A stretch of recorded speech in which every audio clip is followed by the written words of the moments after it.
Straw Hut Media. You're under the covers with Sasha on WZAB, the voice of Pendelton University. Caller? Welcome, foolish mortals. I'm your host, Mark J. Parker, and this is Release Date Rewind, a podcast where we chat about movies we love for their milestone anniversaries. Thank you so much for listening to this on the Straw Hut Media Network or watching it on YouTube. Well, lucky for you, Miss Thang, I've got a visual aid. It's October. There's a chill in the air here in New England, and you'll see I have my big hooded coat on, just like a familiar killer we're about to discuss. The movie we're focusing on today is my second and final September pick as I get caught up on my anniversaries, and that movie is Urban Legend. The rainy college slasher was released on September 25th, 1998 in the US, and it just celebrated its 25th anniversary. Okay, listen up, guys. Because this is how the story really goes. Now, spoilers are coming right for ya, so if you haven't seen Urban Legend or you need to rewatch, it's currently streaming for free on Tubi and Pluto TV, and the ads on Tubi really weren't that annoying, just so you know. All right, frat boys and goth girls, pause the studying because it's time to rewind.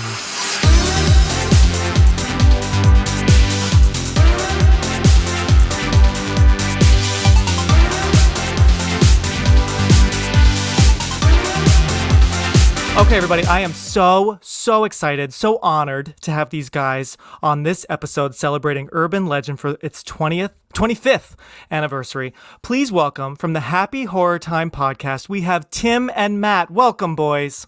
Hey, how's it going, Mark? Hello. I am so happy to have you here. Like I said, I'm a big fan of your show. You guys have had some major interviews just these last few weeks, but I mean, throughout your whole show. How long have you guys been doing Happy Horror Time? I mean, we started years ago, but we really became serious 3 years ago on Halloween is when we did our relaunch and started. That's episode 20. So everything before that is at your own risk. Yeah, 1 to 19 was literally like us, but like recording on our phones. But then we got real equipment, and so episode 20 on is when we really started doing it weekly, and we just are about to hit episode 171. Oh my gosh, 171. I just hit. This is episode 61 for this show. So you guys every week on my old podcast, we used to try to do it. We sort of did what everyone does, where it's like, what's your pick of the week? And, kind of like our own little like criticisms of like current stuff. And like, we just got tired of it, but it was every week, and that's tough. So it is tough. I mean, we switch off between doing movie reviews of new horror releases, or we interview like a horror star, insider, and it's worked out. But yeah, like the last few weeks have been really exciting for us because we got to talk to Kevin Williamson, who's just a legend. Legend. And I'm just now meeting you guys, obviously, but like I felt like I could have cried for you. I was so happy for you. It was so exciting. I mean, do you know the hardest part was preparing how to cover his library of work and put it in like an hour to an hour and a half and not miss out on any big hits. And like, because we wanted to touch the Scream franchise, but we don't want to forget about I Know What You Did Last Summer and The Faculty and Teaching Mrs. Tingle and Halloween H2O. And so that was the toughest part, is just being able to talk about everything we loved and just realizing there was so much to talk about. Yeah, I mean, we could have talked about Kim Cattrall on Tell Me a Story for an hour. Yeah, or Dawson's Creek, but like we wanted to keep it to horror, and we wanted to keep it to films because he's also done horror shows like The Following and Stalker, and it just, there's so much. So we decided we'll do films, and we purposely left the Scream franchise till the end because we knew like he's been asked that a million times. So we're like, let's start with I Know What You Did Last Summer and other stuff, and then get to the Scream franchise. Yes, and that was very smart because, and you know what, you guys, I have to say, because I also listened to the John Ottman interview, which we'll get into Urban Legend 2 a little bit at the end.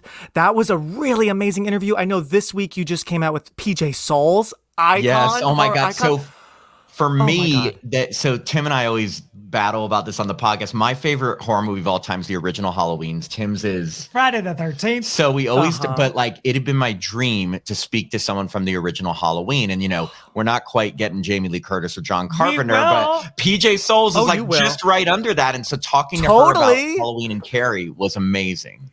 Oh my God. Can you, I mean, like, just, I want everyone listening to just think of in 1976, you're in Carrie. You're wearing that red cap. You are in such a massive movie. And then 2 years later, you're maybe even in a more massive horror movie. I mean, Hollywood, like, wow. PJ Souls, Scream Queen, icon. Now, guys, who were you most nervous interviewing? Was there someone? Was it Kevin Williamson? Was it someone in the past? Like, or are you guys like pros now? You're just like, oh, it's only our horror icons. We get butterflies every single time. Every single interview. We don't know what we're going to get. Someone that remembers or someone that's kind of like, oh, I did it 30 years ago. We don't know how passionate they are like we are. Sometimes we have heard things. So we'll listen to their prior interviews to get a sense of their personality. And to be honest, I've been more nervous about people that we talk to that don't do a lot of interviews, so we can't gauge what they're going to be like. Because my biggest fear is they're going to be like, yep. Okay, but like we've barely had anyone like that. Most people are really warm and want to talk. If anything, the toughest part is sometimes they want to talk for so long and it's hard to get them to the next question, but we get nervous every interview. We're definitely not pros. We just have done it for a while, but it's like, butterflies all the time. But I would say for me, it was Kimberly Beck from Friday the 13th. Well, that was also our first interview. Yeah. Oh, okay. Yeah, so that would be the most nerve-wracking. Yeah, the first one. Oh, of course. Are you kidding? Wow. But so she also, Tim, like you've loved her. I've loved Kimberly Beck since forever. She's the final girl from Friday the 13th, the final chapter with Corey Feldman. She's so just in case you didn't know her by name, but she has become like a friend of ours. She is the sweetest, most supportive person. And I think because we got to talk to her so early and she stuck around with us that like she likes all our posts. She's just the coolest person ever. Oh my God, I love that so much. And Tim, that must be extra exciting for you being such a fan of the Friday the 13th franchise. It was weird to start, out of the gate with someone that you didn't think we'd get. So it was, so everything else has been like sprinkles on a sundae. And how did you feel? Well, we also were lucky enough to have Adrienne King as like the original Friday the 13th final girl on, but I feel like Tim, you were more nervous for Kimberly Beck than Adrienne King. I was, just because it was our first. Yeah. And you're always nervous during the first. yeah, it's true. And then you just get so used to it, and comfortable, and then it's just like, come on in. Yeah. That is amazing, guys. And also you guys are, I feel like with your interviews, they're such smart questions. They're obviously from fans, which is so great because we're all fans listening to your show, right? So you can tell that you guys didn't just like watch the movie for the first time. You know these movies, you know these people, but also you're still so funny. The conversation flows so well. I mean, unless there's like editing magic. I mean, everyone listen to Happy Horror Time. I mean, the Kevin Williamson interview. I mean, I didn't know. I mean, you guys got great info out of him about Halloween H2O, about I still know. I didn't even know that he was like maybe gonna do a sequel, but then he was too busy. Like I thought it would just be like a hard no, So just really. Did you like when we asked him if he'd be involved with a reboot if they tried to get him kind of like in Scream, where as an executive producer, and he was like, "Well, I'd have to see what their angle." Yes. Well, I did love how. Also, I have to say it seemed he was so honest and comfortable with you guys, which is also amazing. Like how he sort of admitted that like he was kind of pissed at first hearing about Scream 5 and he wasn't originally kind of like in the loop, it sounded like. He said, and then, right? It'd be weird to get a ticket in a movie you didn't even work on. Yeah. Oh my God. But I'm so glad he's still involved because we just try to approach it. We really just try to approach things from a fan's perspective. Like we're not going in there like we're scholars and looking at the movie. I go in as like, I'm Katie Couric. Yeah, Tim goes in as Katie Couric. Yep, I see it. No, but we really approach it as fans and we think about like, we're not trying to take any sort of like intellectual perspective to films. We know who we are and we just are big horror nerds. And so what we do is when we, think about questions they've answered a million times, like we weren't going to ask Kevin Williamson to tell us the story of how he wrote the first Scream because he's told it a million times. So instead we try to take those and like branch off to something maybe he hasn't asked before. Or like with Adrienne King, we heard why she didn't do part 2, but we didn't quite know, like, did she try to get it so her character wouldn't be killed in part 2 or what? Like we just try to ask questions that people as fans maybe have thought about and just would really want to know. That's really our perspective. And because everyone has the DVDs. Anyone can go back and see those interviews that we've all seen a million times. But I do have to give Matt a lot of the credit because he's the brains behind this, and I'm clearly the beauty. I'll give it that. Tim brings the face. I bring the brains. Wow. I love it. Botox. Don't look too close. Oh no. Well, at least here you look great. No, you guys are a great duo. And I mean, you both are the beauty and the brains, but the way you can kind of just hand off the questions, and like Matt might have like a serious question, but then Tim, you're chiming in with like these like blink with your ears and miss it jokes that like I'm like, oh my god, Tim is so funny, right? Like these quotes, like I feel like even Kevin Williamson or John Hammond didn't even like know what you were talking about, or they didn't even hear you like quote something from the movie, and I'm like, oh my god, that's amazing. Like you're in my head. You have to do a second listen to catch some of Tim's, because I can be a very loud, vivacious personality, and so can a lot of the people we interview. And sometimes I'll even miss a comment that Tim made, and I still remember. It's like sometimes if you hear it, it cracks you up. Like when we were talking about Scream 6, and I said something about like Nev. They have the Nev Campbell was so upset that she wasn't in it, and he's like, well, it's the core 4, not a party of 5, and like I just started laughing because we try to say Tim provides like the color, I guess. Oh my gosh. Lots of color. I love it. Matt went to college. I dabbled in college. He has the brain set to do the research.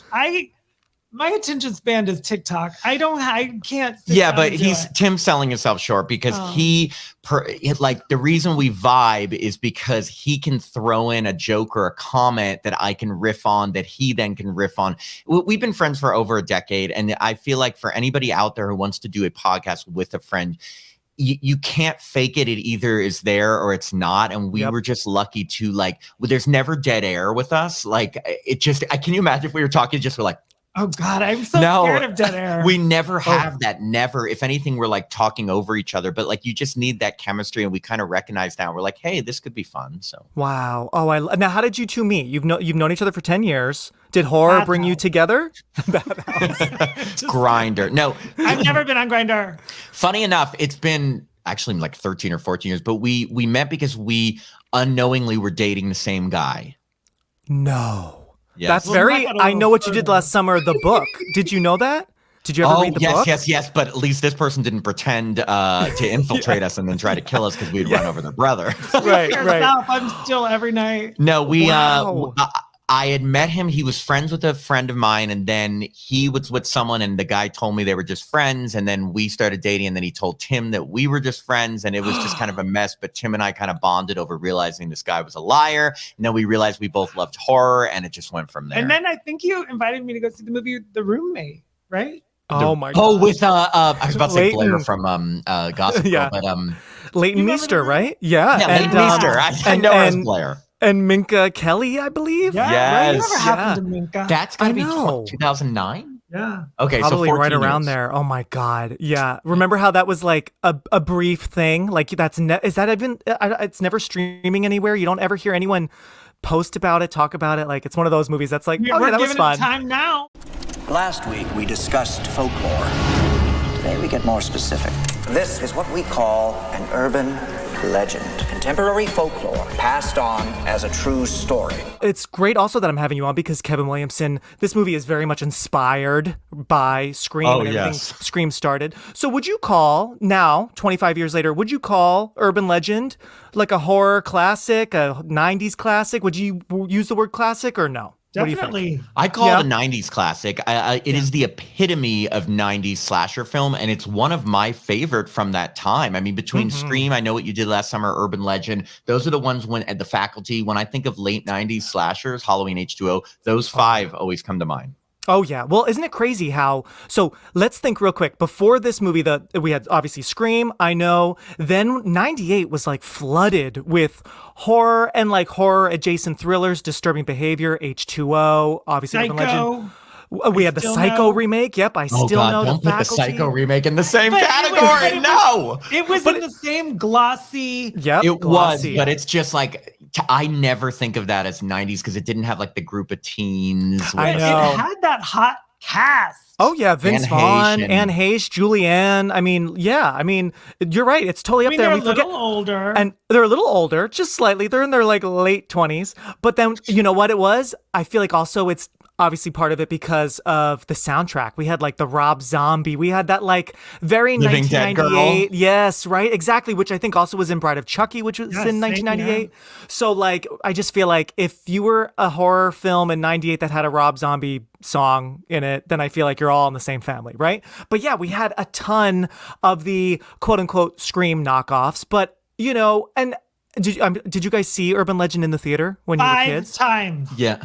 Five times. Jesus. There was not much to do in Ohio. Okay. It was the first month of my sophomore year of college at Boston University. So I was right in that area. And I remember I went to a Friday night screening and most of the theater was filled with college students. So it couldn't be more perfect because we were like their age watching a horror movie about college students. And I just remember, and I'll wait for it, but when we got to the big Brenda monologue, I'll tell you the theater's reaction. Oh, I can't wait, because I did look up the cinema score in my notes and I'm sort of surprised that audiences gave this a C. I'm like, really? After that like wild ending, only a C? But or is it because of that one? Maybe it's because of that. I think it is too. I agree. What were you going to say, Matt? I was just going to say, I feel like a lot of these, just like, you know how you have to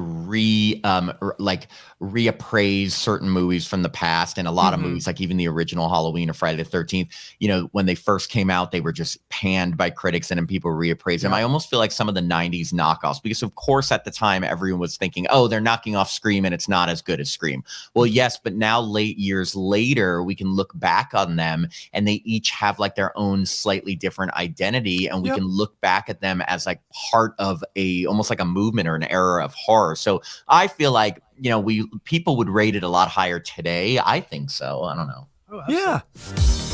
We'll be right back. Something you might have heard about mixing Pop Rocks and soda? Supposedly, your stomach and your intestines first. Voila, still alive. Mr. Brooks, please. He's gonna explode! Somebody call 911!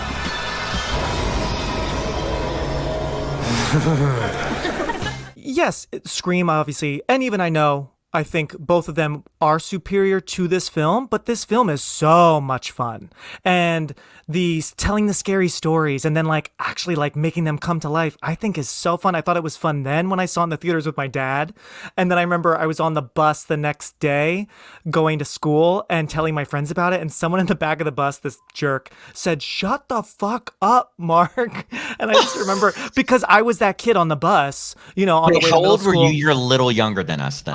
I was, okay, let's see. This was 98. I think I was in like 6th grade. Oh my God. So wait, are you 37? I'm 30. I'm going to be 37 soon. Yeah. Okay. I'm 43 and Tim is. I'll be 47. He's 46. He won't be 47. He's 46. Amazing. But so we're a little, you know, because I was 18. So I was, you know, and so, Tim was 38. When this came out. Tim was Professor Wexler's age when this Oh my God. Yeah, great. We 3 different generations. I love it. All in one show. Right? No, but I was a little bit younger than you guys. So I was the kid though that was raving about these horror movies. Like I was talking about the end of Scream 2 and that mind-blowing reveal, like again, on the bus or like in the neighborhood, like wait, you know, and there were these other kids that'd be like, "Oh my God, this kid's always talking about scary movies. Shut the fuck up," you know. But shut the fuck up. Meanwhile, 25 years later, what are we doing, right? Yes, exactly. And what are they doing? And what are they doing? Exactly. Who are you? Still riding the bus. Still riding the fucking bus, right? At least we're in our homes talking about Urban Legend, right? Where did you grow up? I grew up in southern New Jersey, right outside of Philadelphia. So I've just kind of been moving more and more. No, I don't know Teresa. She's from the other end of Jersey, the Jersey that is definitely not anything like mine. As you might be able to tell, I don't have a fake tan. I don't have, fake nails and that voice. I do hear a little. Do you hear a little Jers? Yeah. Okay. Yeah. So you and Snooki weren't hanging out when you were growing up? No, sadly, no. We never crossed paths. I was down the other way. But yeah, so I love this movie. When I saw it in theaters, it sounds like you guys did too. I love actually that you are a little bit older, so that, yeah, you guys were kind of like the prime target of this movie, college, and seeing it with other college age. I mean, I was there with my dad, hiding behind my hands. But so why don't, before we get into it, guys, before you tell me all your favorite scenes, favorite characters, favorite lines, because we know there are so many great lines in this movie. Ding, ding, ding, ding. Sorry. Ding, Miss Thang, Miss Thang. Before we get into that, I'm going to set the scene, okay? I'm going to bring everyone back. We're going to rewind to September 25th, 1998. That is when Urban Legend came out. And I'm going to quickly just talk about what was going on in the news, pop culture, all that, okay? On the music side, and I want to hear what you guys think. On the music side, the number one song was I Don't Want to Miss a Thing by Aerosmith, of course. Oh, because that was the summer Armageddon came out. Exactly, yep. So Armageddon was huge. That was the big song of summer.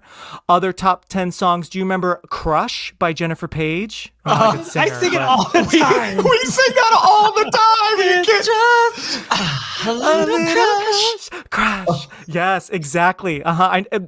She might be a one-hit wonder. I don't know. I don't know what else she's done. Accent on the wonder, though. On the wonder. Such wonder. But so she was the number 3 song of this time. My Way by Usher and I'll Be by Edwin McCain. And that was a big one. Those were all in the top 10. But Britney Spears was about to blow them all out of the water because just a few days after this movie came out, Baby One More Time had been released. So she was about to take over the world. Tape. Oh, speaking of tape, Michelle Mancini in the beginning of this movie, Natasha Gregson Wagner, totally forgot she's got a whole thing of cassette tapes and she chooses Turn Around. I was like, oh my God, that. She sings it so well. Oh, yeah. So well. I mean, karaoke queen. Karaoke queen, I know, exactly. I'm like, we got it. You are not a good singer. You could just hear the director say, yeah, sing it badly. Let's make them laugh. Oh, yeah. We were joking. Fine. She's married to Barry Watson. She, yeah. Oh, wait, I mean, is she? I'm sure they wanted her to sing it badly because, could you imagine if she was singing it incredibly well? It just wouldn't be the same. It's a good joke. No. Yeah, exactly. There's some good humor to this, of course, too. So yeah, Britney was about to come out. Now on the TV side, the 50th Emmy Awards had just happened. The Practice and Frasier were the big winners. But here were the new shows that had just started around this time. MTV's TRL Total Request Live had just premiered. Will and Grace, iconic, epic Will and Grace had just premiered a few days earlier. Never heard of it. What's that about? What's that one? And Never then Ryan Gosling in Young Hercules had just premiered. I don't even know what that is. Young Hercules, if you Google it, you probably have seen the picture of him and his arms at a young age. But I feel like I never trust me, actually. I've Googled Ryan Gosling a fair amount of times, but I You've just seen the didn't pics. Yeah. I feel like it was maybe a kid's show. I never watched it or something. There was Hercules with Kevin Sorbo. I guess maybe that was a spin-off or something, but that had just started. But I know when you Google young Ryan Gosling, those are the pictures that pop up. And then Mary-Kate and Ashley Olsen had on this same day, ABC's TGIF, Two of a Kind. That was a little bit of a thing, but a show I loved, maybe you guys did too, a couple days after the same day Britney Spears came out with Baby One More Time, Felicity on the WB premiere. Yes. Did you guys watch Felicity? I didn't because I watched Dawson's Creek, but I didn't watch Felicity, but I knew all about it. I wasn't a faithful viewer. I was more 90210 and Melrose. Totally. And then Rebecca with 90210, right? There you go. Yeah. But yeah, Felicity, I have to just give it up. WB, I was a WB kid. Dawson's Creek, like you said. Buffy, even Popular. WB was my Charmed. Oh my God, Charmed was about to come out. And then last thing, popular movies of this time. Rush Hour, Jackie Chan and Chris Tucker. One True Thing with Meryl and Renee Zellweger, I think. Yeah. Right? There's Something About Mary. That was the But Halloween H2O was only 1 month earlier. Yes, H2O only. But what's so funny about H2O, and I saw that in theaters and loved it, still to this day, love it so much. I like it better than the recent sequels, if I'm being honest. But what's crazy about H2O is it really didn't last long at the box office. It didn't like come in at number I remember it one. being a very weird decision to release a Halloween movie in August. And the tagline was, "This summer, terror won't take a vacation." I'm like, okay, cool and all, but like, can we release this during Halloween season? Yeah, right? Or at least like, I don't know, like September 20th? Like, can we bring it a little closer to fall? Can it switch release dates with Urban Legend? Right. Yeah, totally. I know. So yeah, H2O and Blade, which I just talked about on the show a couple months ago. That was a big vampire movie at the time. What else? Rounders with Matt Damon and I think Edward Norton. Gretchen Mol. Gretchen Mol. Yes. I feel like Gretchen Mol in my mind will always be in the late 90s, like when she was kind of a She's thing. still there. She's like Fetch. She's like It's just not happening. She's the human Fetch. We love you, Gretchen. Don't She's always commenting. Yeah, she texts us all the time, Mark. I just want to let you know. Your friends. She's your next guest. Although no, yeah, I mean, she's we never done did horror. just interview her, and she said, "Please don't She's say like, anything bad I only about want me." to talk about the 13th floor. She's like, "Please, and please don't ever talk about me in the '90s. I'm really, really She weird goes, about Matt that." Damon had a crush. Just a little crush. Oh my God, you guys. Okay, so now I'm going to throw it over to you. Now that we've set the scene, we know what was going on in pop culture. Now it's always fun when I have two guests. Maybe let's have Matt start us off, and Tim, you can finish. Ooh. That's what she said. That's what they all said. I don't know think. many times when she has been involved with you and the word finish has come out. Sorry, go on. But so in your own words, okay, pitch me Urban Legend. I am the executive. I'm the producer. You're going to tell me, what is this movie about in your own words? So Matt, start us off, and then maybe in the halfway point, throw it over to Tim. Tell us what it is. Oh, so not like quick elevator pitch, like take you through the whole film? It can be whatever you want. It doesn't need to be very lengthy, because then we're going to get into our favorite moments in a bit. But, you know, in your own short words, what is it? What happens? Okay, so we have a killer who is murdering people at a college based on using popular urban legends as the settings or the, I guess, the way they're committing all the murders. And they seem to all be going or surrounding one girl and her friend group, and all of her friends, roommates, and people around her are getting killed according to these urban legends at this university. And all the time, coincidentally, they're taking a class on urban legends. Who would have thought? And learning about these. But these are all those popular stories that you used to hear as a kid, and all these people around her are getting murdered according to them. And the killer wears a what is it, like a parka? It's right. It's like a ski jacket. Yeah. Yeah. A ski jacket to hide their identity. And perfectly it follows shadowed. Very much. Yeah, right? it follows We never very much see face. the 90s formula of great opening scene with one of my favorite urban legends of there's someone in the backseat of your car. Great opening scene there. Yeah. And, you know, just going through, people are dying. No one's believing the final girl, of course. But yeah, I mean, that's how I would kind of describe the plot, right? I'm thinking hot young cast with Tara Reid, hot off Cruel Intentions. No, that came later. Yeah, a little bit later. Right. And we're going to have people from the WB, and we're going to make Joshua Jackson have blonde hair for diversity.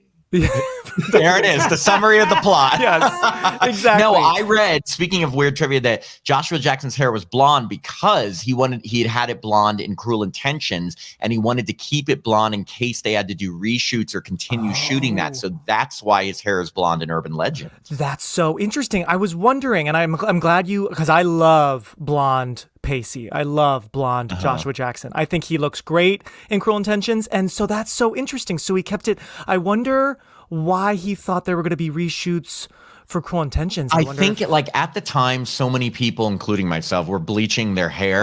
So he probably figured it wouldn't be a big deal, and he'd be able to not have to keep dyeing it back and forth. But I mean, again, just what I read, it could be totally false, but it sounds correct because Cruel Intentions was at that time, you know? Yep, exactly. Yeah, I think they must have shot that before this, and then that came out March of '99, just a few months later. Yeah, love it. I love it. Yeah, for diversity, we have blonde Joshua Jackson and Loretta Devine, who's amazing. And you know, another fun fact, apparently Loretta Devine's character was supposed to be written as a lesbian, but they kind of just dropped that. Like, they never said she was or she wasn't, but apparently she was written supposed to be a lesbian because, you know, she has this obsession with Pam Grier, and in the movie it just comes off that she likes like strong women, but I think she really likes strong. It was the first year of Will and Grace. We weren't ready for all of that. No. Right, exactly. We have to save the lesbian for Urban Legends final cut, right? Because then Ava Mendes is bisexual or lesbian or something. I think she was a lesbian, and then she had a crush on the main girl, but like it wasn't weird. I would have rather Loretta Devine been like making out with a woman. I don't need to see that. You know, I do.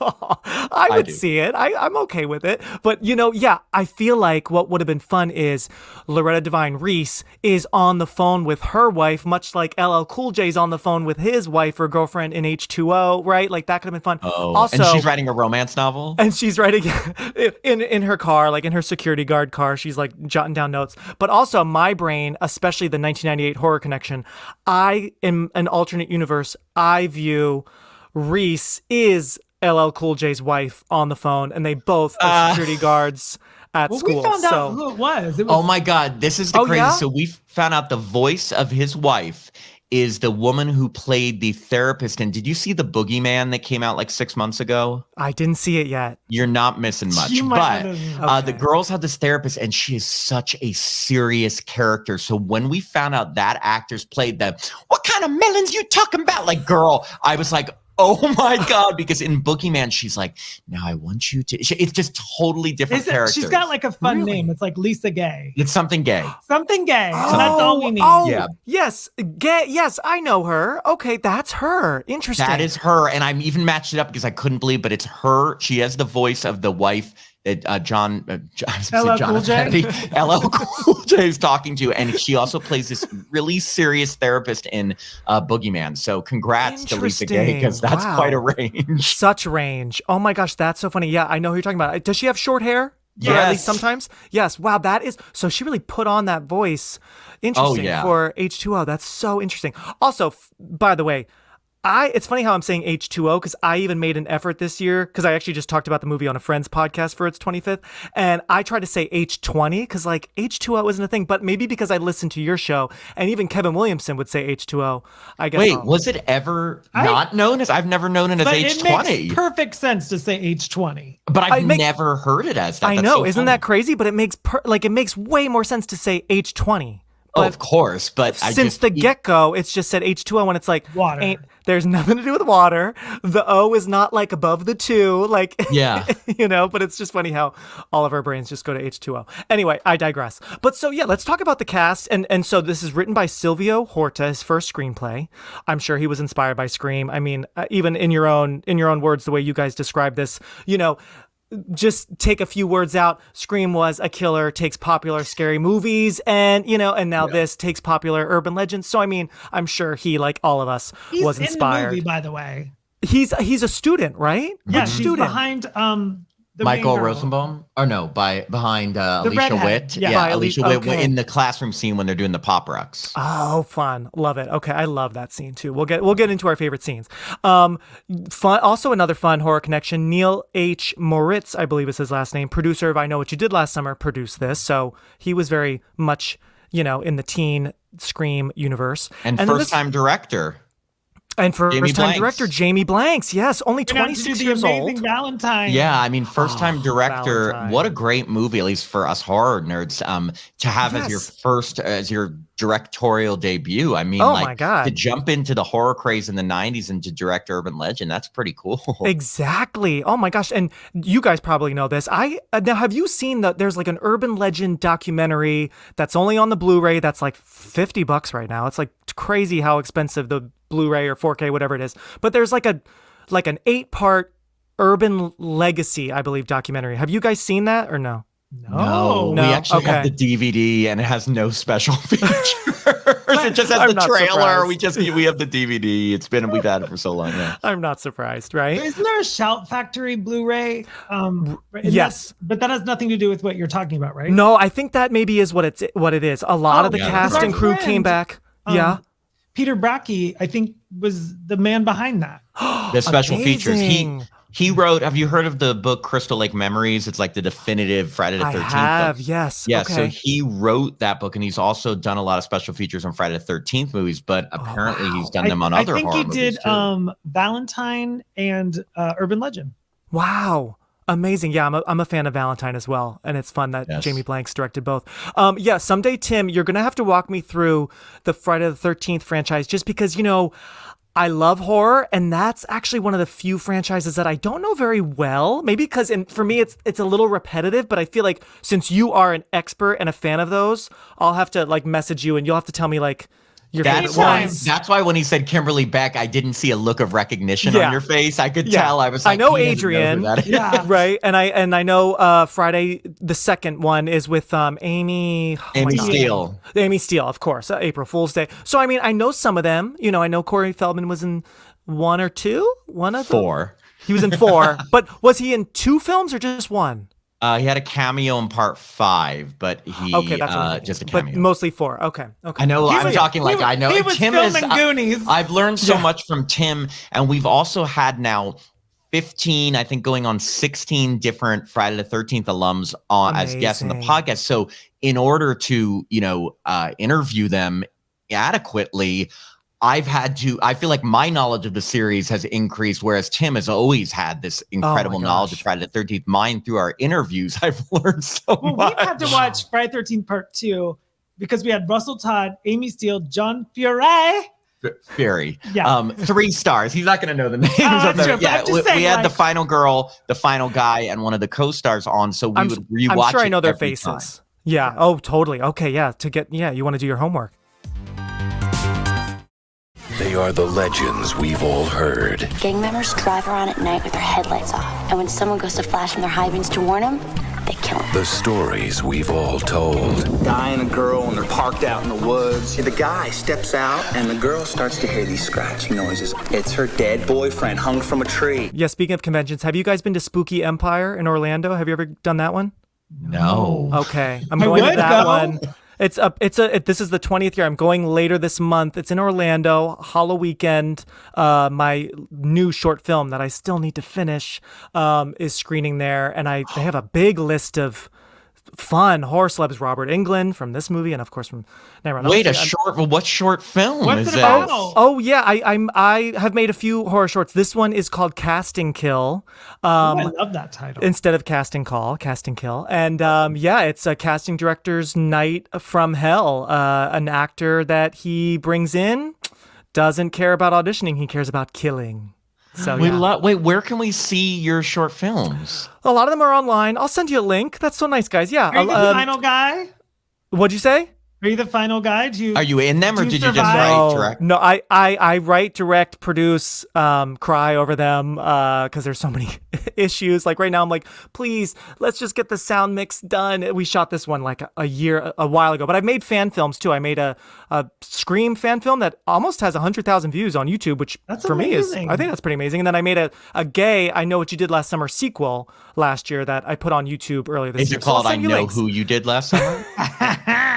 We actually did a short film too. It's on the Happy Hard Time YouTube channel. It's called Come In, and it's a 15-minute slasher that's like an homage to 70s, 80s slashers that we love. And it's like, it has gay characters, and it's about like, I think you would enjoy it because it's a very slasher. You'll see the definite homages to like Halloween, I love Nightmare on Elm Street, that kind of stuff. So, oh my gosh, I love that. Oh, I'm totally gonna watch. Yeah, and it's only 15 minutes. I think you'll enjoy it. Oh yeah. Mine are always around that time as well. But I try to like have queer characters when I can, especially with horror, because as we know, there's such a great overlap of the LGBTQ community and the horror community. So yeah. But speaking of short films, did you guys know that Jamie Blanks? So he got this was his feature, like we said. He had made a short film named Silent Number. Never saw Silent Number. I'm sure it's online somewhere. But did you guys see the really cool like trailer he made for I Know What You Did Last Summer when he was really trying to get the job directing that? Did you hear about that? No, I read in like IMDb trivia that he wanted to get that job and made a trailer for it, but I've never seen it. You can see it? So the Scream Vault, I don't know if you follow Joey runs this fun Instagram page called the Scream Vault, and just a couple weeks ago, actually maybe for the 25th anniversary, just late September, he posted a clip, again, I think from that documentary that your friend was involved with, Urban Legacy, I believe it was called. They have like a clip of his original trailer, and it looks so good. It looks also very similar to what the actual movie ended up being. So I feel like when he sent that to the producers, they were like, all right, Jim Gillespie, just like copy what this guy did, right? But we'll give him Urban Legend. And then we'll give him Urban Legend, which I guess is what happened, because they liked him, but by the time they already were kind of reviewing his little 3-minute kind of spec trailer for the movie or something. They already went with the other director, but they said, well, how about we give him Urban Legends? So there you go. Yeah. Wow. But now let's talk about the cast, because casts in horror at this time were all so exciting. I think all of them were awesome.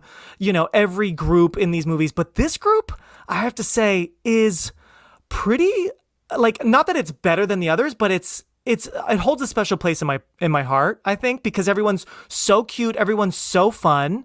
What do you guys think of the cast? Are there anyone that sticks out in a bad way for you, or do you feel like everyone's pretty well cast? I love everyone. I agree with everything you just said. And I mean, there's Tara Reid and I love Tara Reid. And Tim I got a cameo. loves Tara Reid. I got a birthday cameo from my boss. Love it. Tara Reid, and she just says you like scary movies, so I'm going to tell you about Urban Legend. It was really scary. Thank you so much. That's all she says. Yeah, that's why I love Tara Reid so much. She sums it up with one sentence. Yeah, oh my God. Yeah.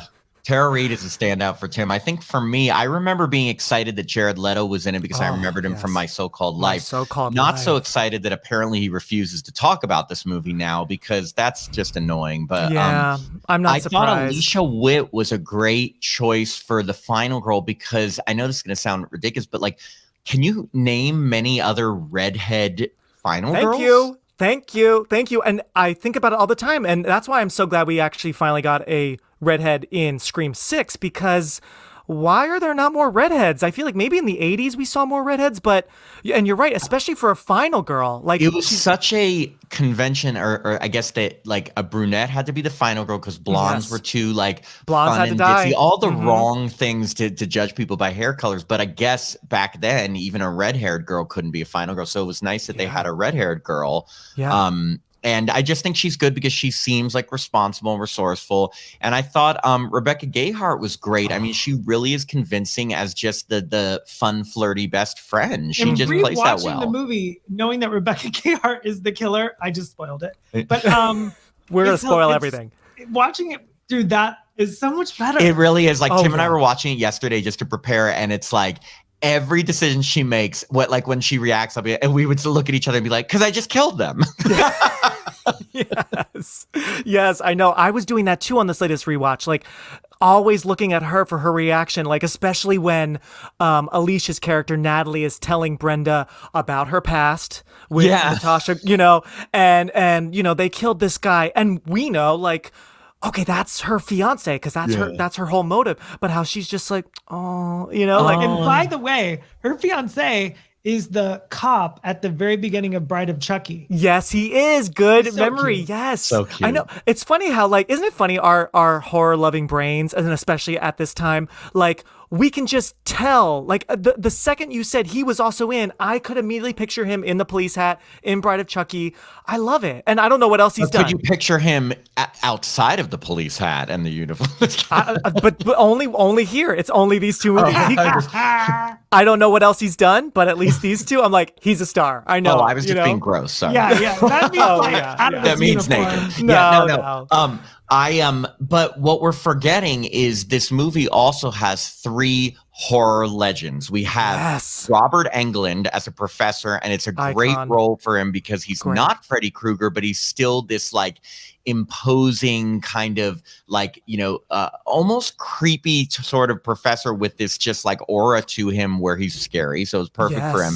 We have Brad Dourif, who Chucky's voice, who plays the opening scene, it's one of my favorite opening scenes, the gas station attendant. And then we have Danielle Harris as Halloween royalty that plays the goth girl Tosh. So it's and in addition to all these people we've mentioned, it's horror royalty in this. I know. I'm so glad you brought that up, because I my first note, seeing the opening credits, John Papsadera casting, great job, John and team, because not only do you have a great crop of victims and final girls and killers, but the horror cred in this cast should not be overlooked. And on top of those 3, he wasn't he didn't do this movie yet. He did it a few years later. But the creepy janitor, who I love, Julian Richings, I believe he's a British actor. He then went on to be in a super scary role, in my opinion, in Wrong Turn. Do you guys remember Wrong Turn? Yeah. He's the skinny one, the skinny inbred mutant guy that's like does the scary laugh. That's him.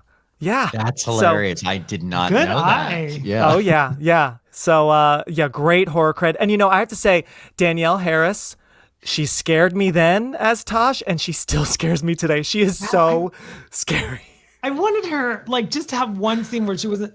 So scary. Yeah. You know, I know. I read also that apparently she tried out for the role of Natalie because, she had come from being the final girl in Halloween 4 and 5, and they put her in this role. I think they, I don't know why. I can't speak to that, but I thought it fit her, and it got her to play something completely different than we had seen her. And even on Roseanne, she was on Roseanne. But you're right. I would have liked one more scene with Tosh where she wasn't just angry about the internet.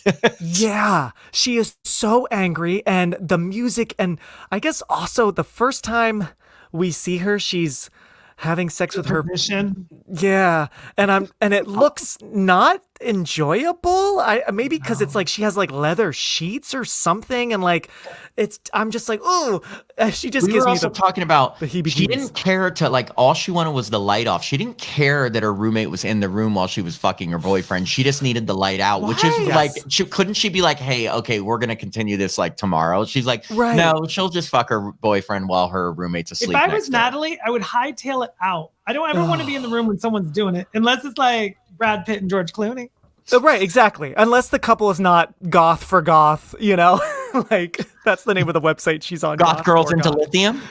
Oh God, where you at? No, yeah, I agree. It's surprising that we, because this happens. Natalie goes to bed with Tosh having sex twice, although the second time is not sex, which is a great. I mean, there's some really great kills in this movie, and we'll get to them. But so it is interesting. The first time we didn't at least see Natalie go somewhere else or be like, Brenda, can I crash at your place again? It's fine. Oh, Tosh is up all night again. It's weird how she just puts her headphones on, and it's funny how we didn't see the other option, like you said, Tim, to she go away. never wanted to leave, and Tosh just didn't care, obviously. And the dean is all about saving the, what's the word I'm looking for? Saving face, just kind of the reputation of the college. So anytime Pendelton. she's someone's getting murdered, someone's everyone's no. Yes. Well, she was suicidal. She was on lithium. No, Natalie, yeah. And I love how then in the second movie, because I just rewatched that earlier today for the first time, maybe since I saw it in the theater years ago. I like how Loretta Devine says she's basically talking about herself. I'll tell you a story about a security guard that was the only person that wouldn't go along with the cover up. So yeah, Pendleton's always covering something up, right? Loretta Reese. Oh, Loretta, she's so fun. I have to say, she's so divine. She is so divine. And the second movie really is sort of a horror comedy. This one is funny when it's supposed to be, but she is just such a standout in this movie. And sometimes we forget her because you're so focused on the kids that and Robert Englund, some iconic that sometimes I feel like I forget about Loretta, but she is an underrated final girl. Would you agree? Yeah. Oh yeah. I mean, I couldn't imagine anyone else playing that part. I just could not. Whereas there's parts in this movie I could imagine other people playing, but she is Reese. There's no other person who could play it like that. And to go back to being a Scream knockoff, Alicia is the Sydney, Reese is the Dewey, and then Jared Leto, what's his name? Paul is totally a young Gale, and he's such a dick in the beginning. I don't find Paul as likable as he's incredibly cute, but he's so cute. He's so self-absorbed. I feel like he's just so one-track mind. I don't even believe it when he sort of cares about Natalie. I still think he's just trying to get the story. I just never care about him. In a way, it's a shame that Brenda ends up being the killer because her and Natalie's friendship, I actually thought was the most legit relationship in this movie. I mean, she got her a light beer.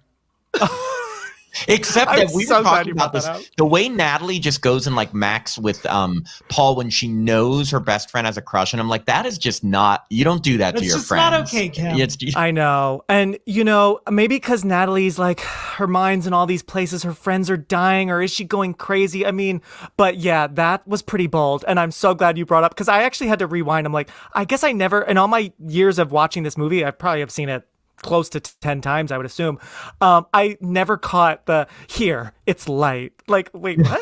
It's light. Did you also like how when they're in the car toward the end, Brenda apologizes to her for overreacting, and Natalie still doesn't say, I'm really sorry, like I kissed Paul when I knew you liked him. I'm like, are you fucking kidding me? Because I totally caught that. He's a babe, he's a babe, he's a babe. I'm just like, hello, Natalie. She already apologized, and you still aren't apologizing. Oh, totally. I think that's also why, that's one of the reasons why I love Brenda as a killer. And I teach acting classes every now and then. And so I just did a horror acting class, and I assigned a gay man the Brenda role and a non-binary person the Natalie role in that whole big finale, and it was so much fun. I'll put a clip of it in this episode. Is it on YouTube? But I should ask for their permission to do it, because it was too much fun. I was like, give me more, give me even more. But one of the reasons why I like Brenda as a killer, not only because she's just so crazy and that hair just gets bigger and bigger every shot. And her eye makeup. And her eye makeup and her eyes. They're just getting larger and larger. But no, I actually really kind of agree with her on many things, right? That like Natalie is a shitty friend, and she even in that moment, she's still only thinking of herself, right? And here is a clip of that scene we're talking about that we love so much from my recent acting class this summer with participants Michael George and Kat Radisic. You won't get away with this! Of course I will. I've got the perfect murderer in the trunk of Paul's car. Wexler. You're sick! Unfortunately, I have no anesthesia. Sorry. You'll just have to bite real hard on this gag. And hopefully you'll go into shock soon Please enough. don't do this. Don't you want to become an urban legend, Natalie? All your friends are now. Now let me see. Is the kidney here? Or is that the liver? I was always such a dope at anatomy. But who cares, right? First organ I see, I'm grabbing it. Thank you, Michael and Kat. You did such a stellar job. The tales we've all listened to.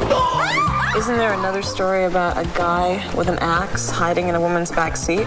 My mom still checks the back seat before getting into a car. But just because it never happened doesn't mean it never will.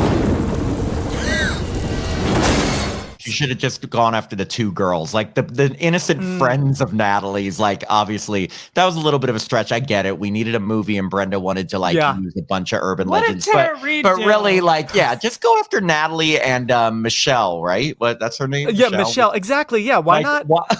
And maybe it would have felt a little less like a Scream copycat if after Michelle goes in that great opening, because I agree, great opening and great overhead like crane shots of Natasha running to the car. I mean, awesome stuff.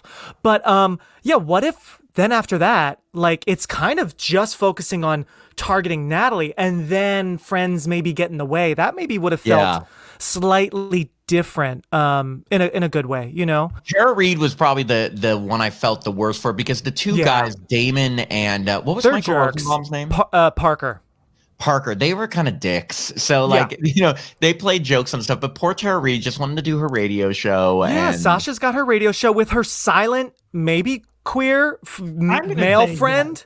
Yeah, right? and also, but that was a shirt. great chase scene. Probably the best chase scene of the movie. Well, actually, the only chase scene. Yeah, probably the only chase scene. And yeah, it's good. But here's the thing. Let's talk about that part of the movie real quick, and then we'll talk more about other stuff. But since we're on that topic, it is a great chase scene. I mean, still nowhere near. I still think, obviously, I know Sarah Michelle Gellar and even Gail, Courtney Cox in Scream 2. I love that stuff, which then I feel like Urban Legend 2 kind of copied a little bit of that, like sound booth stuff. Anyway, but no, the Sasha chase scene with Tara Reid is really good.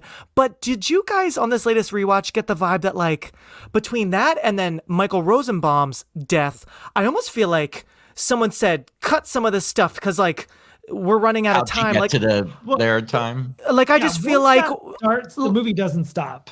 Yes, and I actually kind of wanted a little bit more time. Like, I feel like some of the suspense is missing from the Tara Reid chase where, like, she's suddenly on the stairs, and then suddenly the killer's on the stairs, and then she's suddenly back in the studio. I'm like, wait, I kind of want to see more of the school at night. Like, give me a little bit more of the Sarah Michelle Gellar run around town, you know, run around the building. I don't know, it just felt a little truncated, a little bit like I'm watching, like, a movie edited for like a 2-hour window or something with commercials. I'll tell you what I wrote mean? down. Why didn't she just drop that effing jacket that she's like barely carrying around with her? It's like a third of the way on, and I'm just like, get rid of the jacket. Like I wrote that down in my notes. Like the jacket needed to drop. You're so right. It's just around her elbows. It's around her elbows. It's like, as are these hideous, clunky black boots. I mean, Gayheart has it too. Remember, she's got that big jacket too. I think it was a style, but it's like that. Yeah, like Tara, but she wasn't running with it. Like so. But yeah, I see what you're saying. There wasn't a ton of suspense. He was either down on the stairs or up the stairs. And in fact, the creepiest part was when the lights go out in the sound booth or behind her when her partner gets killed. At the start of it, and then he's just standing there. But yeah, and the Michael Rosenbaum death, there was really no suspense. She just grabs him and pushes him into the bathroom, pours Drano in his throat. He kills his dog. We have the dog part, which I know this sounds weird, but I like that part. I mean, like that part works, you know, the phone call's a little silly, but you know, that whole urban legend and then that sick shot through the microwave of the guts, that's all good. But then, then all of a sudden smash cut to like, he's like hit in the face. Whoa. And then and then the weird fade and he comes to, and then I guess it goes back to the Pop Rocks soda but like, thing, what was the Pop Rocks for? Just so the Drano would crackle? Legend related. Yeah, I guess so. But what urban legend is with Drano? Yeah, I think they're just basically recreating that, but now making it actually lethal because Professor Wexler, you know, and Joshua Jackson, Damon, as he's coughing it up, they prove that urban legend is not fatal, but now this version of it can be, I guess. But again, it's all so fast and like just like quick jamming down and then like, and then it just was like, whoa, okay, that was like the fastest. It's like they needed to off those characters, like so they could get back to the main plot. It wasn't very suspense. Like they spend a lot of time on the Damon kill, which I think is great because you know they're in the middle of the wilderness. Natalie and him, he goes to take a pee, very common situation. You know, the killer comes up, sneaks up on that. Like that is a scene that like they build tension to and whatever. And I guess maybe they just didn't have enough time to do that for every death scene. Yeah, I love that scene too, and we have some fun banter between them. You know, when he's trying to come onto her. Yeah. What did she say? One black eye or two? You choose or something. I mean, he's like being really rapey there, and he's not getting totally.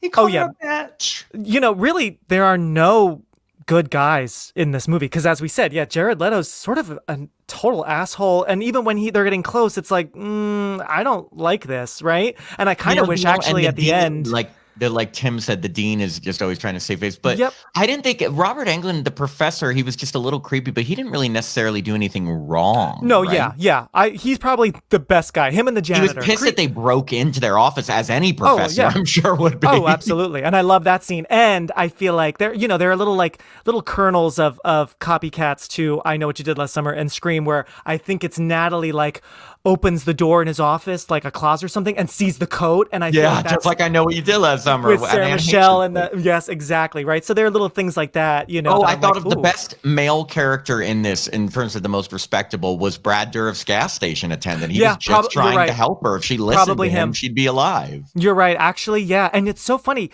It's weird when like, you know, big stars like him and like Henry Winkler and Scream don't even get credited. It's always kind of confusing to me. I'm like, why would you not put his name in the credits? But he's not in there. But you're right. He's probably the only good guy. because even the janitor, he's helpful, but he's also kind of a dick, you know. What I love when he scares Reese later on in the movie, and she goes, "What the hell? You scared the living shit out of me, or whatever," and he just goes, "Boo." Yeah. And like I'm watching it on what's it called when the words are up there? Oh, with the captions. Me too. Yeah, subtitles. Boo is not on there. Oh, it's not. I don't think I. We are noticed that. writing the subtitle companies and complaining. Well, I watched it on. So you guys watched it on the DVD? Yes. Okay, I watched it on Tubi, and these Tubi captions, I'm like, okay, that's not even what they said. Like, I love when captions don't get the line right at all. It's hilarious. Like, my other favorite thing is watching movies on TV when they like watching H2O on TV when Jamie Lee Curtis says, "What the frick do you think you're doing?" And he's like, "Mom, I'm not comfortable with you saying that word." I love her line. I love the when she says that. What the fuck? Oh my God. Are you tired of my bull crap? They changed it to. Oh God, hilarious. I just talked about The Good Son on this show with Macaulay Culkin a few years earlier. Love that one. And someone posted for its anniversary, you know, he has that like famous line when he says to Elijah, "Yeah, don't fuck with me," but it says, "Don't fool with me." So powerful. The decapitated body was found in her car. I knew I should have gone to NYU. This girl, she could have been any one of us. What if there is a lunatic on campus? What is he gonna do next, huh? Maybe put spider eggs in Bubblicious? The idea of an urban legend serial killer. It's a stretch. So since we're talking about all the deaths, I want to ask you guys, out of all the deaths in this movie, because luckily we have a lot, I feel like we got some good deaths here. What's your favorite one? You go first, Matt. To be honest, my favorite death is the opening scene. It's just done. Well, I mean, the whole scene is probably my favorite scene of the movie because, I mean, the death, how can you beat someone in your back seat, like chopping off your head with an axe? But just everything from the whole atmosphere that's set. That's when you first hear the score, which I love. The whole atmosphere of like she's driving through these like dark areas. She's out of gas. Everyone's worst nightmare, you know, especially when there's not really a gas station around.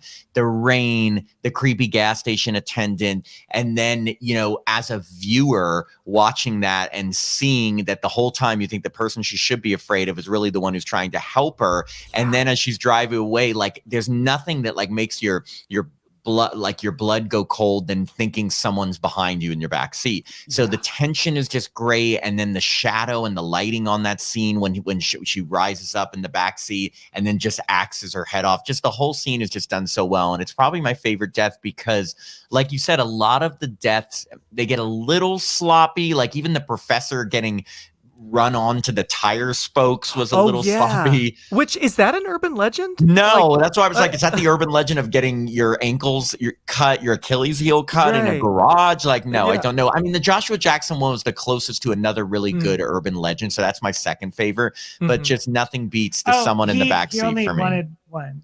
No. Okay, go now. You go. I'm just kidding. No. I would say, I mean, I like Tara Reid just because there's a chase, and I like just the axe swinging, and she's totally.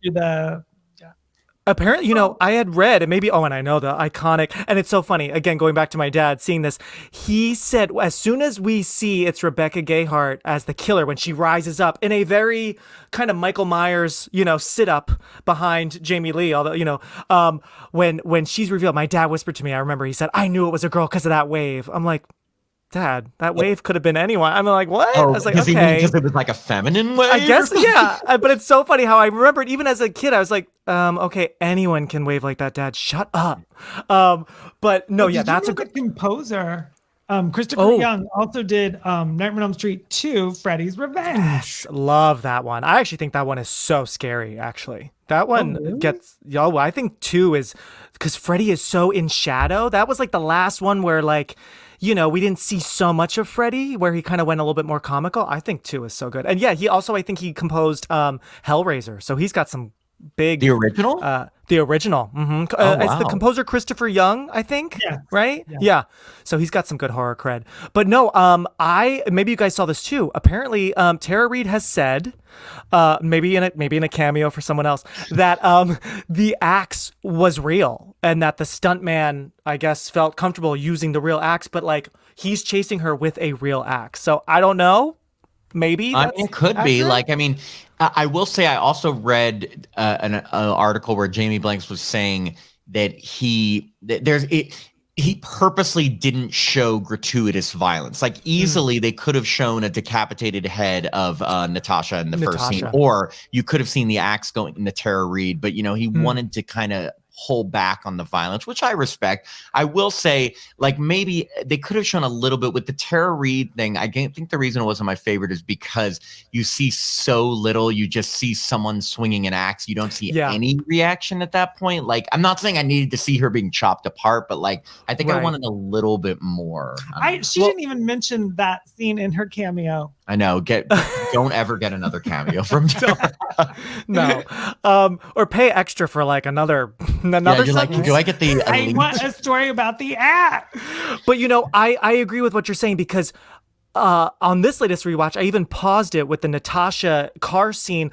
As the axe swings, we get literally a split, like one frame of Natasha looking and the axe, so it's almost kind of like, because, in like the original Scream, we got like a couple quick, jarring, super fast, like seconds of things that, I feel like we didn't get in sequels after that. But I feel like they kind of copied that, where there's a split second of Natasha with it coming close to her neck. It could have been cool to have that with Tara. So you can see, like, this is gross, but like a chunk of something on the axe. Yeah, and like you see blood and pieces of the glass. You see her bloody hand, which is fun, right? You see Reese come in and discover the body in her hand. That's fun, And I realized rewatching, I'm like, oh, I guess I copied that at the end of my Scream fan film, because like, you see these movies and things just like get planted in your brain. I'm like, oh, did I get that from Tara Reid?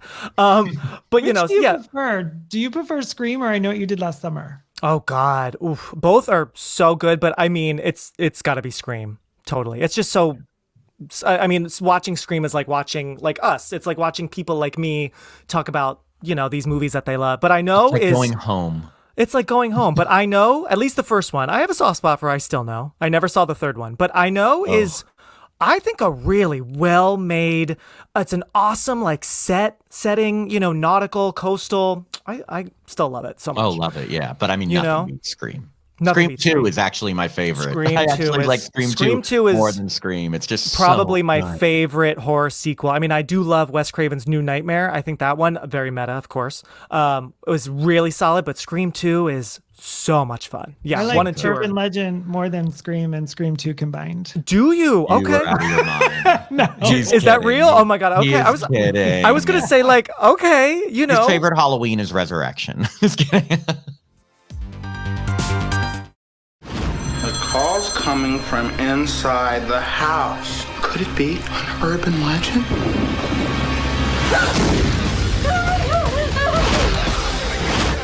Something I can help you with.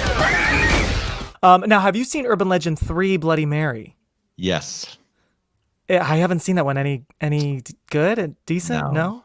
Okay. It's I just Kate not. Mara. And it's like you watch it wanting it to be good because it's an urban legend movie and has Kate Mara in it. Yeah. And no, it is just very supernatural. It's almost Candyman-ish, but not quite as good. It's just not good. Like, here's the thing. Like, I'm not a film snob in any way. I don't look, if it's got bad ratings, then I'm already going to think it's bad. Like, I try to judge each movie just on if I enjoy it. But sometimes these ratings are actually correct and they're just not that good. Like, I'll Always Know What You Did Last Summer is really bad. Really bad. Looks so bad. I can't watch it. No way. I know. And now with the Exorcist Believer reviews, not so good. You guys going to see that this weekend? Or did you already? We're seeing it this weekend. And again, and just like I said, like I'm trying to look past the bad reviews and just judge it for what it is. So we'll see. I hear you. Absolutely. I totally hear you. But yeah, Bloody Mary. And it's funny because they talk about Bloody Mary. They do the fun Bloody Mary 5 times. Although I thought it was 3 times, but maybe that's just Candyman. No, Candyman's 5 times. What I like about this movie is that there's certain urban legends that, like, first off, the Pop Rocks, and soda blowing up your stomach. I used to believe that as a kid. I really did. Yeah. Oh yeah. And the I'm trying to think of the other one. Oh, the kidney heist. I've known about like the stealing your kidneys ending up in a bathtub. I mean, I've known that since I was a kid too. That's the sequel. Yes. No, but she mentions it in. She mentions it, and she tries it on Natalie, right? She stabs her like kind of in the side, you know. And, so like they really were going off of things that I remember hearing and thinking. And even in this movie, I was 18 when they did the pop rock scene. I remember thinking, wait, so does that mean it's safe to do? Like I didn't even know until that time. Yeah. Oh, yeah. And I love when in that same scene when Wexler's talking about, you know, the iconic babysitter, you know, girl in the house and guys upstairs calling from inside the house. And even Brenda says that happened to a girl in my town, you know, like that really was. Her name was Casey Becker. Yeah, it was. Honestly, that illustration is straight up Drew Barrymore in her blonde Casey Becker wig, right? What was I going to say? But yeah, I do appreciate at least that the sequels, the Urban Legend sequels, you know, take a little bit from the original, the kidney heist. You know, it's mentioned in this one, and then we actually get to see it, which that whole scene is pretty brutal. And actually, I think it works really well in the sequel. And if I remember correctly, with your interview with John Ottman, that was like added later to the movie. Am I right? We told him that was our favorite scene, and they did add it later because they needed kill and something with action. And I guess he told us that like if we're gonna do it, let's really do it. And they added the whole decapitation with the window pane. Yeah, the window. So I mean, we got that, but I love, you know. So this movie kind of started that. The sequel gave us the rest of it, and then, like I said, I haven't seen Bloody Mary, but at least, you know, it's connecting to when the girls in this one have fun doing the Bloody Mary thing. So, I mean, I appreciate at least those small little threads. Maybe someday I'll watch Bloody Mary, but I don't know. I will definitely say this. Urban Legend Bloody Mary is better than I'll Always Know What You Did Last Summer. But that's like one turd being better than another. One turd being slightly less stinky. Yes. But no, so we talked about your favorite deaths. I have to say, yeah, I totally agree with you. Great deaths. Tara Reid, Natasha in the opening, great deaths. I think to add one more great death, I really do think I need to give it up to Scary Goth Tosh. I think that death is it really does disturb me. Maybe it's because it's disturbing. It's disturbing. Right? Like, I always feel uncomfortable every time I watch it because, like, first off, watching anyone being strangled is awful. Like, in a weird way, I'd rather watch someone be stabbed because being strangled, it just takes so long and it's so tough to watch. Secondly, because you know she's in the room and she's like begging Natalie to turn on the light. It's sad. It's uncomfortable. Yes. Yeah. Cause you know, she's and again, maybe also it disturbs me cause it's like, it's connected to sex. And like we said, like the first time we see her, she's having sex that we kind of don't want to see with them, or at least I don't want to see it. So like, yeah, the whole thing and how just the way Natalie like, oh, okay, I'm not looking. And she's like, you know, like, ugh, and how just the sounds of pleasure can sound like the sound of pain, and I think it's like twisted. The sense of hope because someone else is in the room, like you could be saved, and then you're not. It's just heartbreaking. Yeah, and she puts. Those but in a way, like you can't blame Natalie. She's doing what her roommate had asked. Are you kidding? I would not want Tosh to yell at me yet again. Please put your cigarette out. Get off the phone line. I love how they're fighting over the phone line. What? The nose ring. Oh my God. Also, I love that when Tosh leaves her computer to go get ready, she just goes to the bathroom mirror to put on lipstick. I'm like, you don't have a mirror in your room to do that? But that was funny. Killer's got to get in there somehow. But yeah, I think that death, I just want to shout that out because then Brenda, the killer, then goes ahead with slitting her wrist to make it seem like, which is also just like, whoa, this is getting painted the wall. Was Natalie asleep during all of that? Like she wrote on the wall, "Are you afraid?" Or are you afraid? Aren't you glad you didn't turn on the light? Remember, she had to paint light with her blood. Natalie must have taken a sleeping pill. Now, speaking of urban legends, did you know about that urban legend? Because I don't think I ever knew. No, I didn't know that one. Yeah. Oh, okay. It was in a. Do you remember the movie Campfire Tales?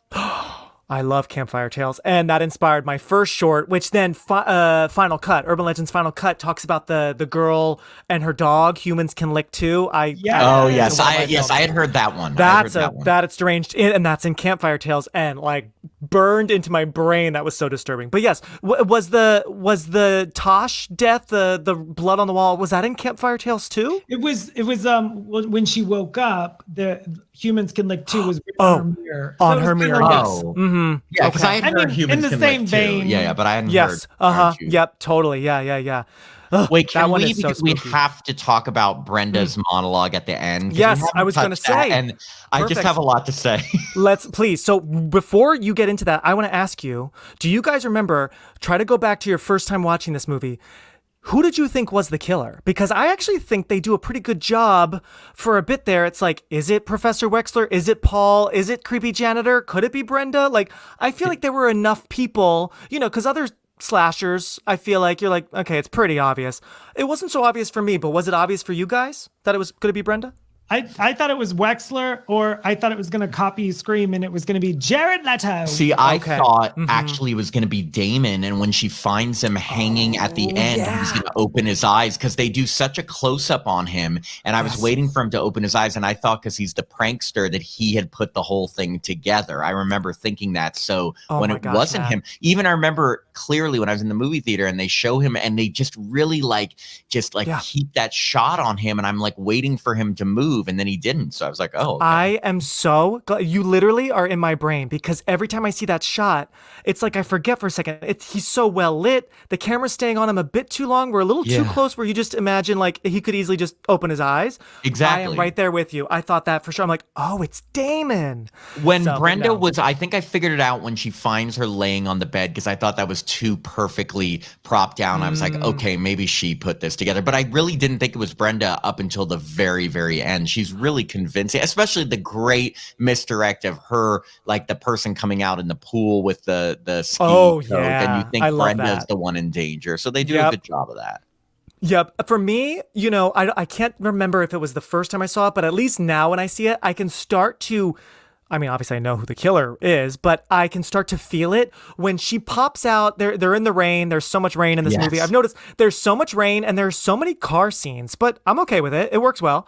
But when she pops out and it's kind of, I think it's before they see Wexler's body, but she sort of just pops out of a building or something, and it's Natalie and Paul, and she's like, "Oh my God, let's go!" And I'm like, "Okay, where you been?" It's like right after Tara Reid died. It's like, okay, I'm starting to feel the killer energy, you know?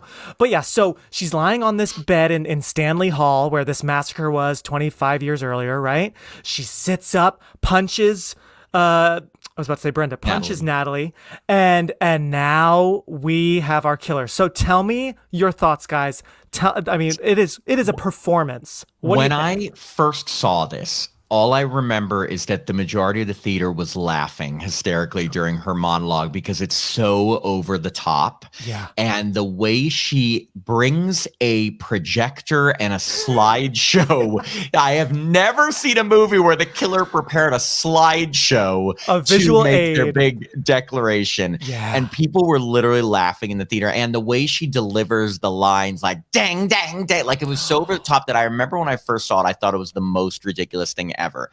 On the flip side, now I actually really appreciate the campiness of it. I've grown to really love it. It's so over the top and campy, but like it's fun. It's like takes the stereotype of the killer explaining their motive to like the nth degree. But yeah, we'll never forget that first time watching with the theater. And I'm not sure if you want your theater laughing as the killer's explaining themselves, but that's what I remember when I first saw it. I think any audience reaction is a good reaction. That's an interesting point. Any reaction is a good reaction, but I think laughing if you're at a horror movie reveal. well, and maybe laughing like nonstop. Like a few of her lines, I think are intentionally funny. The way she delivers, all that, Miss Thang. Like I could see, obviously that's meant to be funny, but yeah, if they're laughing the whole time, so maybe that explains the C cinema score from the audience. My favorite line is, "Oh, Paul, you're so cute, but you're not that fucking cute." Oh my God, I know, because she's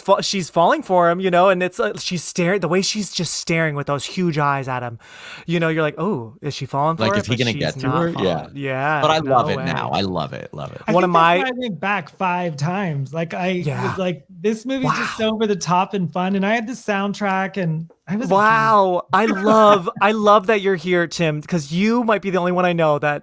I mean, you are the only one I know that saw this movie 5 times in the theater. What about all my friends to see? I love that. I truly love that. So for you, Tim, like what was the best part of the movie? Is it Brenda's reveal? Is it the monologue? Absolutely. Yeah. Like that ending just puts it all. I mean, I love the whole movie and it's atmospheric, and I love that they're in the rain and the score. It's a good movie.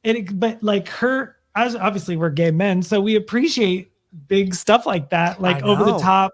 And plus, I mean, Rebecca Gayheart doing that is just, I saw her in 90210. It was Jawbreaker. Like, it's just bonkers. I know. The Noxzema girl, as that student says at the very end. Oh, let me guess. Brenda's the girl in that Noxzema. Oh, and everyone knew her at that time from the Noxzema commercial. Yes. So it was so brilliant to put that line in there. Right. And it's great casting to like take this beautiful model that's on all of our TVs, and now she's a fucking psycho, right? Yeah. Yeah, I love the energy. It is so camp, and I feel like she and the director, Jamie Blanks, I feel like they said, okay, Matthew Lillard, okay, Laurie Metcalf, you want crazy over the top? Come see Urban Legend for a crazy over the, You're totally right when I think about it. You know who did it best? Betsy Palmer. I mean, it's really yes. But when you think about it, you're right, because Laurie Metcalf, by the way, is my favorite Ghostface of the entire Mine too, series. and I'm so happy Kevin Williamson agrees with us that she is not that trust slot. me. I mean, why do you think we spent so long talking about Laurie Metcalf? Because we wanted to ask, but my favorite, I will say this though, like, her campiness in the character and insanity is a little more believable than Rebecca Gayheart's. Yes. Rebecca Gayheart's is so over the top that you kind of laugh at it. But again, like I said, I've grown to love it. I just don't know if it's the most believable. And the biggest thing for me was the slideshow. I just couldn't get over that. I know. She didn't have a cell phone. Yeah. I guess we didn't really have cell phones in this movie too much. Yeah, everyone's still has their dorm room phones. But like, what if Billy Loomis? Pictures, like, she couldn't whip out her phone. But I mean, this is my boyfriend. like, would Scream have been as effective if Billy Loomis took out a projector and showed pictures of like Maureen Prescott and his mom on a slideshow? Well, you know what is actually, now you're getting my gears going. You know what's so interesting? I actually feel like since Billy was such a horror movie fanatic, it actually would have made sense for him to all of a sudden play like a video on the TV or a projector on his like little home, Stu's home theater. Like, actually, I don't know if it would have been better. Probably not. Yeah, I get what you're saying. I could see that happening, and then instead I could see maybe a stronger without this projector. Because you're so right. I never really thought about, like, can you imagine, like, Rebecca Gayheart, like, in between scenes is now like looking around and like bringing in her projector and she's plugging it in. She's like, hey, does this project well? Like, how's the focus? How's the focus? She goes, are these fun shots? Are people going to appreciate it? Yeah. Okay, did I get all the slides together? Okay, good. Ready, go. Right? The prequel is she's at Best Buy. She's price, checking at different stores. Nobody beats The Wiz. Right? Are you kidding? She stole that from the school, please. Oh, yeah, you're right. You're right. She's stealing people. She's stealing. Yeah. Yo, totally. She totally took that from the film department or something. But I feel like, maybe a stronger, I do love how she says, I have a visual aid, but maybe a stronger show would have been just a yearbook, because we know she and her fiance were, I think, like high school sweethearts, right? They were like, so, and that could tie into the yearbook that Natalie has and shares with Michelle, that maybe it's more just like a photo or something, but. Or like the wedding invitation. Didn't she say they were going to get married? So maybe like the wedding invitation, she shows it to her and then she sees, oh my God, this is the guy that we killed. Yeah, the name. Yeah, the guy's name. And like, I could see Natalie's face realizing, yeah, I hear you. The projector definitely, but the shot of it on Brenda's face, like, I do love the article, like, shining on her face is pretty badass. My favorite line of that whole sequence is once Reese comes in to help save the day. I love it so much. It is so camp. Eeny, meeny, miny, poof, and then Reese sits up. Mo. And she says, Mo. Very dramatic. Like, I think I found the script somewhere for the class, but I need to just read that line written ... Mo. Like, what did Loretta Devine think? Like, okay, Mo, let's do it. And how about when Brenda, what are you gonna shoot me, Natalie? I thought I was your best friend. As she almost carved her. Yeah, as Natalie's like kidneys like popping out. Yeah, I deranged. And like that scream that Rebecca Gayheart does as Natalie shoots her is like so crazy. With her hair all over the place. Her features, she's like she is a badass killer. But I hear you. I could understand how audiences could be kind of turned off by just how crazy. I mean, it goes off the rails, but I do love it so much. I want to know what's going on here. Someone out there is taking all these urban legends and making them reality. Urban legend. Here are a bunch of other urban legend fans who I invited to the party. My friends, Tom Chuba, Jason A. Coombs from the Survival Jobs podcast, Dustin from Rabbit and Red blog, who also has a whole article about this film out, and graphic artist Clark Felix, who designed the Scream 2 shirt I'm wearing right now that has our girl Rebecca Gayhart's face on it. There she is. And here they are. Hey everyone, it's Tom, as in Mark's old podcasting co-host, back to haunt ya. So I absolutely loved Urban Legend back in the day. It's been a little while since I've seen it, I will admit. But I think three things stick out with me, or stick out for me today. One, that opening scene is killer. It definitely gave Scream a run for its money. And still to this day can send chills down my back when I watch it. Somebody in your back seat, like, hello. And I don't think we had seen that done too often before in a horror film. So it kind of felt new and fresh. Two, Jared Leto, hot as hell. Hot as hell. Like, wow, that's all I'll say. And then three, Rebecca Gayhart was a fucking vibe in that movie. She was a vibe before being a vibe was a thing. Hi, my name is Jason A. Coombs, and I'm an actor and writer living here in the New York City area. And I cannot believe that this is the 25th anniversary of the horror classic Urban Legend.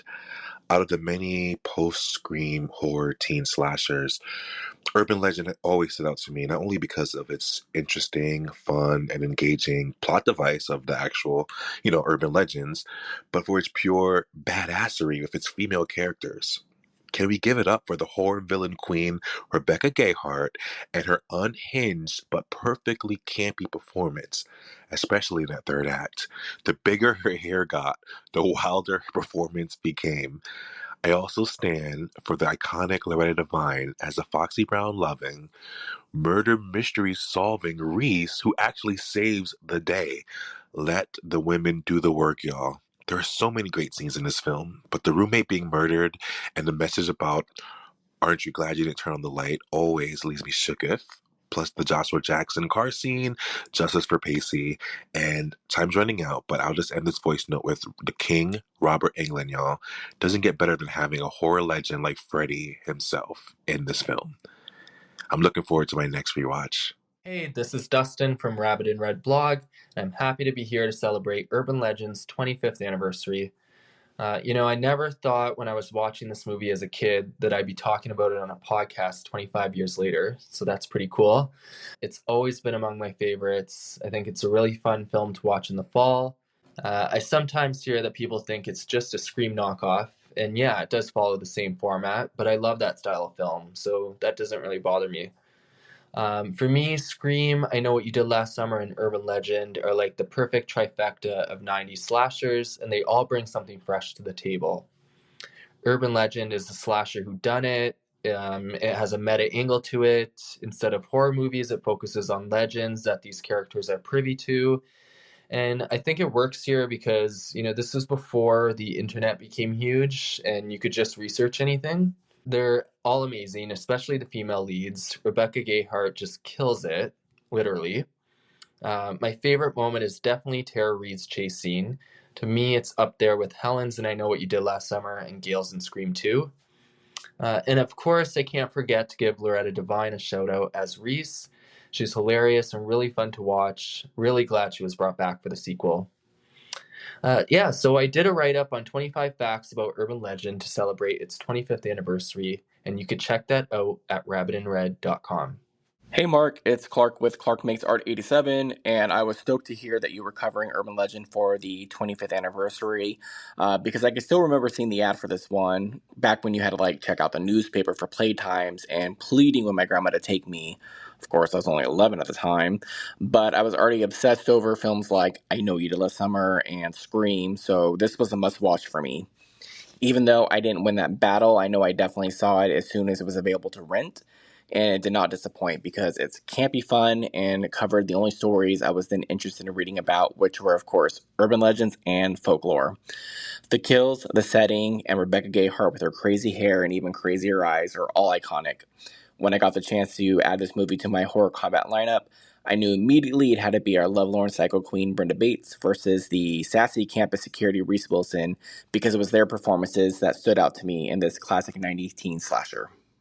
I feel like this movie would make a great case for a legacy sequel, like where maybe like Alicia Witt's daughter is in college, and maybe, because remember, we ended Urban Legend 1, Rebecca Gayheart's still probably alive. And then even the scene in Urban Legend 2, she's a nurse. So she can very much be alive and still be much younger than Michael Myers. And Alicia Witt would do, like, we were thinking of the cast members, everyone but Jared Leto, who's still alive, meaning in the movie, would probably do a legacy sequel. But if they could get Rebecca Gayheart and Alicia Witt, like, that would be a great legacy sequel. And well, speaking of sequels, so I'm sure you guys heard, I remember hearing maybe, I guess it was in 2020, a reboot was sort of like a softly announced, and it was in the works. And I remember looking at like the IMDb page, Rebecca and Loretta were on it. Oh yes, Loretta Devine. Yeah. So, you know, that's interesting that there were talks, and then I guess with COVID and I don't know. But I think guess they should get Alicia Witt back too, like because she. That'll tie it to the first, just because Loretta Devine and Rebecca Gayheart had a cameo in the second one. Like, if they really want to be a sequel to like the first and that kind of plot line. I agree. You need Alicia. Yeah, I don't. We can do away with Jared, and he would never, ever, ever do it. No way. Now with his Oscar, and he's kind of weird. But yeah, Alicia could do it. 30 seconds to Mars. 30 minutes to Mars. 30 minutes to Mars. 30 seconds to turning it off or something. I don't know. But yeah, I think that's a great idea. Bring the three ladies back. And honestly, each could really, I mean, it would be fun to have Loretta in a true supporting role. But the other two, and I mean, it could be really interesting having Rebecca, maybe she's still a nurse, because I know that's that ending of Urban Legends. I mean, my jaw dropped seeing that in theaters.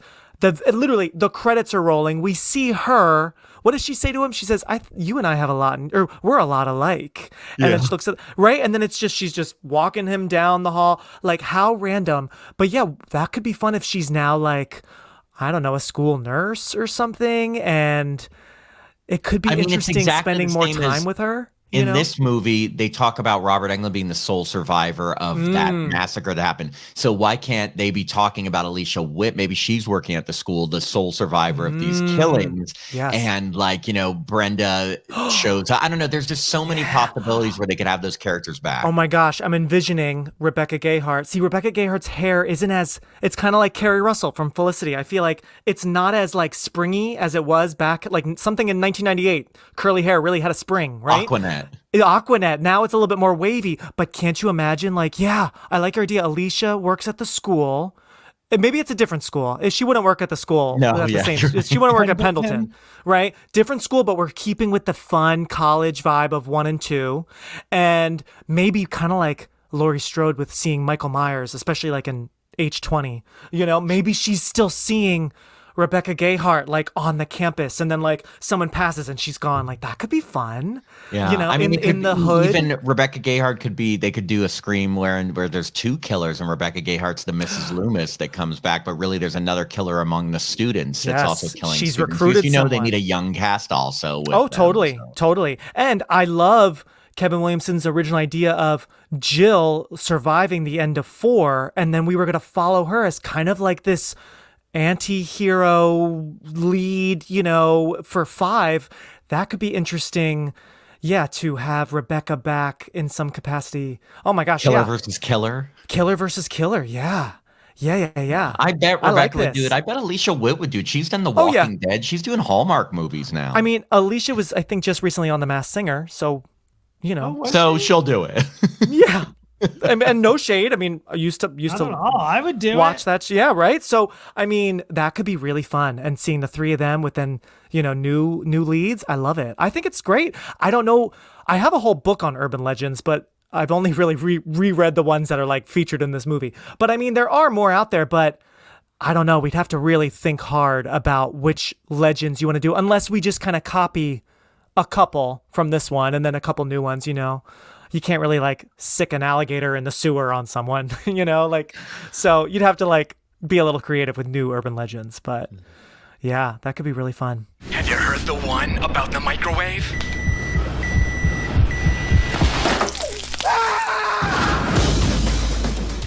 It's funny, through doing the podcast, we've met other podcasts we've met. Some of our friends were people who started listening to the podcast, and then we bonded over horror movies and started seeing horror movies together. We've bonded with other podcasters. Nice. I'm hoping we can become friends with you. I'm coming to Maine. It's oh really my gosh, just love being. I live right near. I come next summer. I live right near Agunquit, Maine, this cute little town. It gets very busy in the summer, but it's very gay. Right on the ocean, right on the beach. So come on over whenever you need a break from. It sounds like I know what you did LA. last summer, the fisherman town. It does. That's why I was like, so I live near the beach here. I'm in this town called Kittery, the first town in Maine. And the setting is very, I know. So I'm glad you picture that as well, because that's so cool, very similar. Yeah. And if you ever are out in LA, now that you're I'll let you know, embarking on this film career, maybe you'll be in LA soon. Maybe. I know LA isn't my fave. California. Yeah, I mean, but I haven't been in years. I have not been in so long. I went for an acting program back in like 2010, and was that I'm sure I went more recently than that. I have some friends there. I should really go out there soon. But are you guys going to do Halloween Horror Nights in LA? Do you guys do that? We're doing Not Scary Farm. The thing about fun. Halloween Horror Nights, it's very expensive, and you can't get the full experience unless you do a front of the line pass, and that's literally like $300. Oh so my it's God. a little off our budget this year. I've gone 10 times. Okay, Tim's a millionaire. Richie Rich. And that's our version of the story. Thank you, everyone, for listening to or watching this episode of Release Date Rewind, our own little American folklore lecture. Big thank you to my new friends, Matt and Tim from the great Happy Horror Time podcast. Please do yourselves a favor and check their show out as well, wherever you get your podcasts. And thank you to my Scream Kings, Tom, Jason, Dustin, and Clark for your cameos. Lots of horror boys in this episode, and I like it. A whole cast of horror boys. Leave a rating or review if you liked what you heard or watched. Follow me on Instagram at Release Date Rewind to see more content from this movie and from our chat, and tell your friends about this show, who will tell their friends, who will tell their friends. Thanks Straw Hut Media, Greg Clements, and Kyle Motzinger. And next time on the show, everybody, we are flying back to Massachusetts with some witchy sisters in Practical Magic. Bye.